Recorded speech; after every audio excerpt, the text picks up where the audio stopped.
मुअज़्ज़ज़ अज़ीज़ान मान, देखती आंखों और सुनते कानों को मेरी तरफ से अस्सलामु अलैकुम। Stories and info with Masood के साथ एक मर्तबा फिर आपकी खिदमत में हाज़िर हूँ।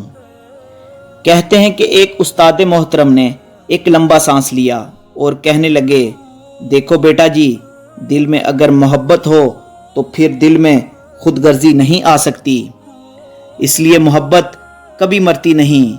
ये जो लड़के और लड़की का जवान होने पर आपस में एक तल्लक बन जाता है, इसे मोहब्बत की बजाय कशिश कहना ज़्यादा मुनासिब है। दोनों इस कशिश की वजह से एक दूसरे को प्यारे लगते हैं और हमेशा के लिए एक दूसरे के पास आना चाहते हैं। मोहब्बत तो कोई और चीज़ है।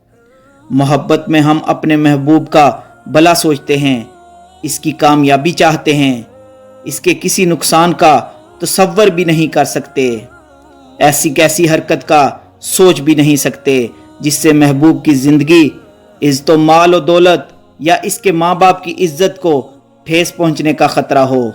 यही वजह है कि लड़का और लड़की इस कशिश के पैदा होने के बाद करीब तो आते हैं, शादी भी कर लेते हैं, मगर दिलों में मोहब्बत ना होने के बायस थोड़े ही अरसे के बाद लड़ना मरना शुरू कर देते हैं और बात तलाक, खुला या मुकदमेबाजी तक जा पहुंचती है।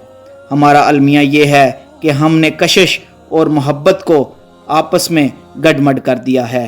प्यारे दोस्तों, तो हमें ये कोशिश करनी चाहिए कि अपने महरम हम सफ़र से कशिश के साथ दिली मोहब्बत भी करनी चाहिए, ताकि हमारे रिश्ते मुस्तकिल तौर पर एक दूसरे के साथ बंधे रहें।